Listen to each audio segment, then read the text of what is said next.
ಸದ್ಯ ಕಾವೇರಿ ಕೊಳ್ಳದ ರಾಜ್ಯದ ರೈತರ ಚಿತ್ತ ನೇರವಾಗಿ ಮಧ್ಯಾಹ್ನ 2:30ಕ್ಕೆ ದೆಹಲಿಯಲ್ಲಿ ನಡೆಯಲಿರುವಂತಹ ಕಾವೇರಿ ನೀರು ನಿರ್ವಹಣಾ ಪ್ರಾಧಿಕಾರದ ಸಭೆಯತ್ತ ನೆಟ್ಟಿದೆ.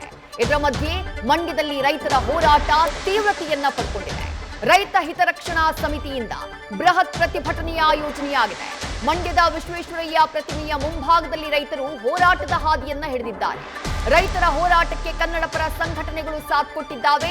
ಯಾವುದೇ ಕಾರಣಕ್ಕೂ ತಮಿಳುನಾಡಿಗೆ ನೀರನ್ನ ಹರಿಸಬೇಡಿ ಅಂತ ಪಟ್ಟನ್ನ ಹಿಡಿದಿದ್ದಾವೆ. ಸಿಡಬ್ಲ್ಯೂಎಂಎ ಕಾವೇರಿ ನೀರು ನಿರ್ವಹಣಾ ಪ್ರಾಧಿಕಾರದ ಆದೇಶ ಏನೇ ಬರಲಿ, ಆದ್ರೆ ಯಾವುದೇ ಕಾರಣಕ್ಕೂ ಕರ್ನಾಟಕ ಸರ್ಕಾರ ತಮಿಳುನಾಡಿಗೆ ನೀರು ಹರಿಸಬಾರದು ಅಂತ ಹೇಳಿ ಪ್ರತಿಭಟನಾಕಾರರು ಒತ್ತಾಯಿಸಿದ್ದಾರೆ. ಸಿಡಬ್ಲ್ಯೂಎಂಎ ಆದೇಶಕ್ಕಾಗಿ ಕಾದು ಸದ್ಯ ರೈತರು ಪ್ರತಿಭಟನೆಯ ಹಾದಿಯನ್ನ ಹಿಡಿದಿದ್ದಾರೆ. ಈ ಸಂದರ್ಭದಲ್ಲಿ ಹೋರಾಟಗಾರರು ಹಾಗೆ ಪೊಲೀಸರ ನಡುವೆ ವಾಗ್ವಾದವೂ ಆಯಿತು. ರಸ್ತೆಯಲ್ಲಿ ಕುಳಿತು ಪ್ರತಿಭಟಿಸ್ತಾ ಇದ್ದವರನ್ನ ಪೊಲೀಸರು ಹೊತ್ತೊಯ್ದಂತಹ ಸನ್ನಿವೇಶವು ನಿರ್ಮಾಣವಾಯಿತು.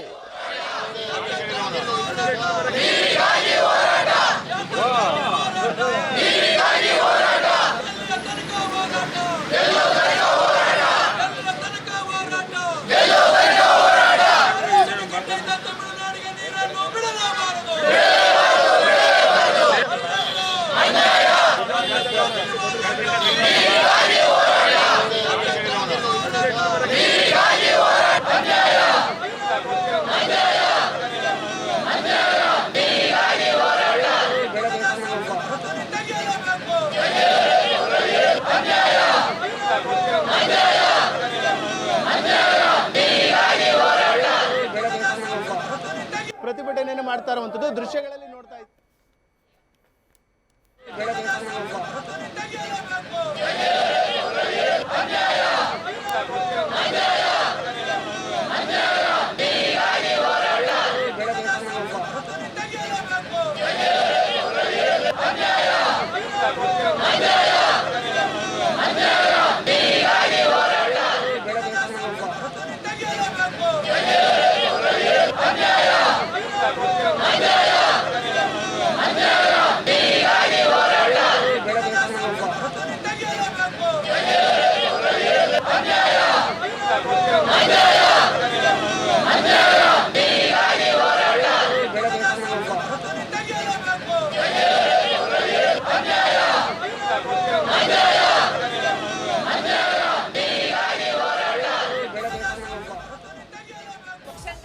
ಜೊತೆ ಎಲ್ಲ ಸಹ ಸಂಘಟನೆಗಳು ನೆಲ ಜಲ ಭಾಷೆಯ ಬಗ್ಗೆ ಕಳಕಳಿ ಇರ್ತಕ್ಕಂಥ ಜವಾಬ್ದಾರಿಯುತವಾಗಿ ಈ ರಾಜ್ಯದಲ್ಲಿ ದನಿ ತೆಗೆದು ಹೋರಾಟವನ್ನ ಮಾಡ್ತಕ್ಕಂಥ ಎಲ್ಲ ತಂಡೋಪತಂಡದಲ್ಲಿ ಇವತ್ತು ಈ ಹೋರಾಟಕ್ಕೆ ಕೈ ಜೋಡಿಸ್ತಾ ಇದ್ದಾರೆ.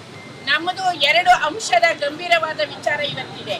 ಒಂದು, ವಾಸ್ತವವಾಗಿ ಅಣೆಕಟ್ಟೆಯಲ್ಲಿ ನೀರು ಇಲ್ಲದೆ ಇದ್ರೂ ಕೂಡ ನೀರನ್ನ ಬಿಡಬೇಕು ಅಂತ ಹೇಳಿ ಇವತ್ತು ನಿಯಂತ್ರಣ ಮಂಡಳಿ ಏನು ಆದೇಶ ಮಾಡಿದೆ ಅದನ್ನ ನಾವು ವಿರೋಧಿಸ್ತೀವಿ.